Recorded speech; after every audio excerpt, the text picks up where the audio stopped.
Sassy? Your mortal enemy, si Cindy. You mean Cindy Suarez? Correct. The one and only.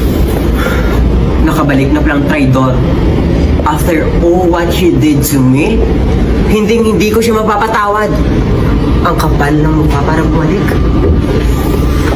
Pero balita ko madam magkaibigan kayo. What's the story behind the friends turns into enemies?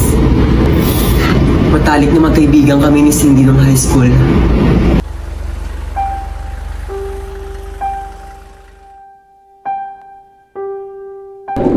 Hindi lang kaibigan ang turing ko sa kanya, kundi parang kapatid na rin.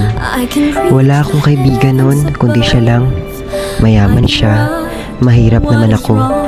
Pero kahit ganon, hindi yun naging hadlang sa pagkakaibigan namin. Katulad ng magkapatid, nagtutulungan kami sa lahat ng bagay. Kapag may problema o pagod siya, sa akin siya lumalapit. At ganon rin naman ako. Naging sandala namin ng isa't isa. Until the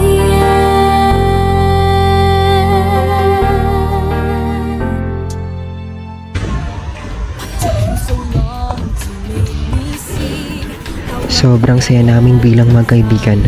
Pero bigla siya nagbago. Bigla na lang nagbago ang pakikitungo niya sa akin. Hindi niya na ako pinapansin na parang galit na galit siya. At ang masakit pa, lahat ng mga bagay na meron ako ninakaw niya. Mula sa research paper na ilang gabi kong pinagbuyatan, pati yung business proposal at business plan na ginawa ko, at yung ginawa kong libro na sana ipapasa ko na. Lahat ng yon kinopya niya. Pinagmukhain sa lahat na siya ang gumawa ng mga yon. Hindi ko alam kung paano napunta ka sa kanya ang mga yon. Isang tao lang naman. Isang tao ko lang sinend ang mga soft copies noon sa boyfriend ko, si James.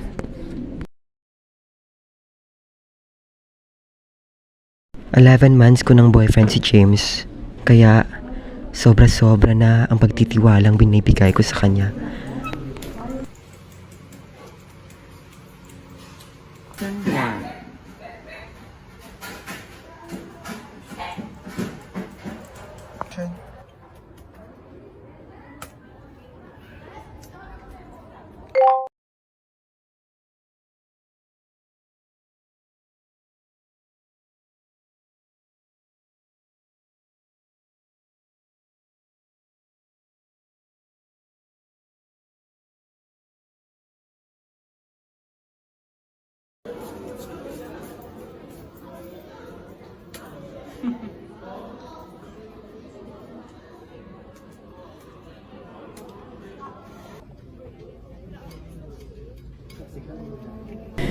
Hanggang isang araw,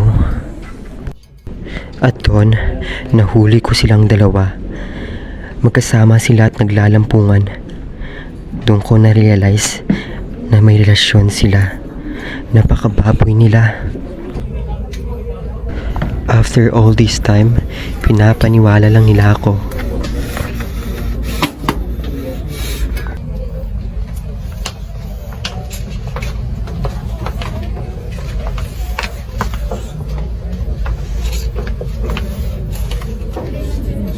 At doon lumakas ang paniniwala ko na si James nga, siya nga nabigay ng mga paperworks ko kay Cindy.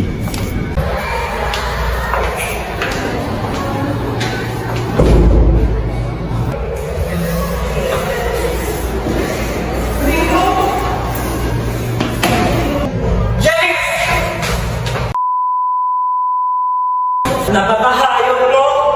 Anong ginawa mo? After ng all this time, niloloko mo na ako? Pangatlong best friend mo talaga! Ano hindi totoo? Huwag ka na mong paliwanag! So, na-burnish pero straight ako. Nagawa ko lang yun dahil matalino ka. So yun lang yung dahilan! Ginamit mo lang akong puto! Nakakahayop mo talaga!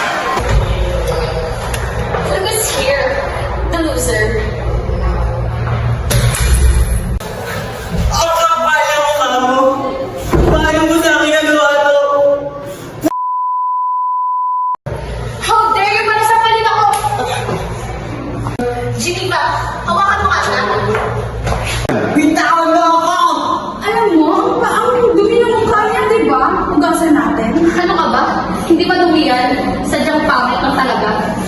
Wag! Are you ready to take a bath? Tumigil na kayo! Miguel, kakastart pa lang namin. Alam mo kung saan nababagay yung mukha mo? Dito. Dito, dito. Tumigil na kayo! Ano babagay? Sige,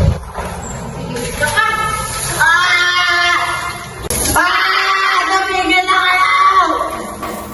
Grabe naman pala yung ginawa sa'yo ng babaeng yan, madam. Kung ako nasa posisyon mo, nagtataga ako niyo.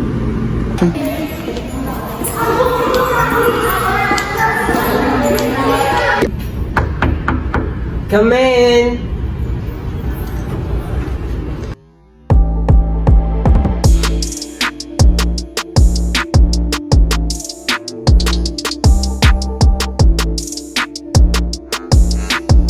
Cindy? Anong ginagawa mo dito? I'm only here to visit my Franny! Ready ko! So, I miss you so much. You look good. Me too. So, how's the life of being an Italian model? Eto, chill-chill lang. Look at me now. So, no. Kamusta ang pagiging isang magaling na siya? Eto. Ha? Akala ko ba mortal enemies kayo, madam? Bakit may pahaghag? It's a prank! Ayan kasi, hindi naman reliable yung mga sources. Napaka-chismosa mo talaga, Sassy. You know what, Sassy? Bago umalis si Cindy dito sa Pilipinas, nagkaayos na kami. And you know, nangyari yun dahil... Nakita na ba ng anak yung grades niya sa'yo? Hindi pa eh. I'm so confused. Bakit hindi niyo pa pinakita sa atin? Tanungin mo mamaya yung anak mo. Kasi parang tapos niya exam hindi ko din nakikita. Yaya, where's the food? Andito na po. I know. Okay, let's eat. Hindi. Here's my card. Tapos po ako sa klase mo. Top 2. Hindi, top 2 ka lang? 7.4. Hindi mo na ginawa top 1 or highest honor. Cindy, what is the meaning of this? Ganito ang ba kaya mo? Top 2 ka lang? Hindi ka na nahiya? Sorry. Natalo ka pa ng walang hiyang yun? Yung friend mo, sino kaya si Berto? Ano yan, Cindy? Nag-aaral ka ba o nagpapasikat ka lang? Ano ba ginagawa mo sa school niyo? Huhulaan ko, si Berto naman ba yung top 1? Aba, sino pa? Nakakahiya ka? Wala kang kwentang anak. Inutil kang klaseng babae. Ganyan ka lang ba? Hanggang top 2 ka lang? Di mo ba kaya maging top 1? Pinapaaral ka namin. We work so hard. Para lang mabigyan ka ng allowance. Why are you doing this to us? Shut up! Cindy? Mabayaan mo siya? Nakakawalang ganang kumain. Ayoko na! Paano ka maging magaling? Paano maging sa wellness? Palagi na lang siya!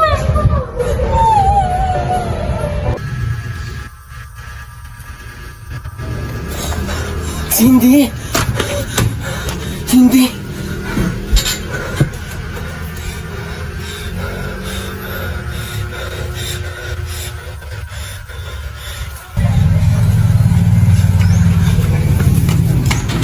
Cindy? Cindy? Cindy? Bumaba ka dyan! Pag-usapan natin to! Walang problema, hindi na susolusyonan! Solusyon? Paano ko masusolusyonan yung problema ko? Kasi ikaw yung problema ko! Hindi ikaw yung nakakaramdam ng ganito.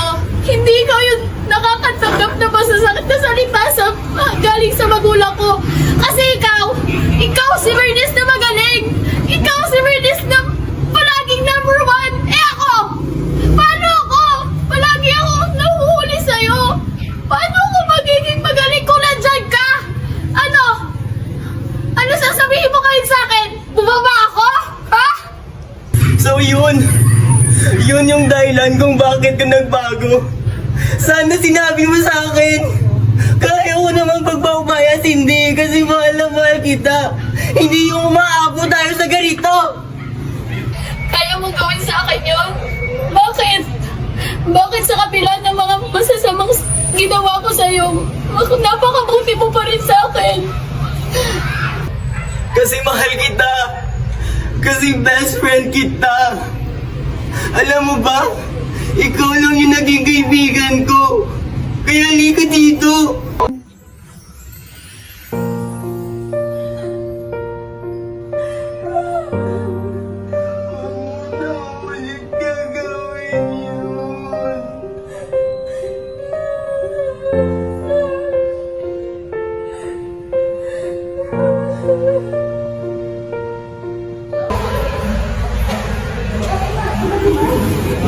Basta tiring din, madam. Definitely. Grabe naman pala yung story ng pagkakaibigan nyo. Eh, gatuloy ako. You know what, Sassy? After all what happened to us, isa lang ang napagtanto ko na hindi mapapantayan ng anumang intelektual na pag-aarian ang pagkakaibigan.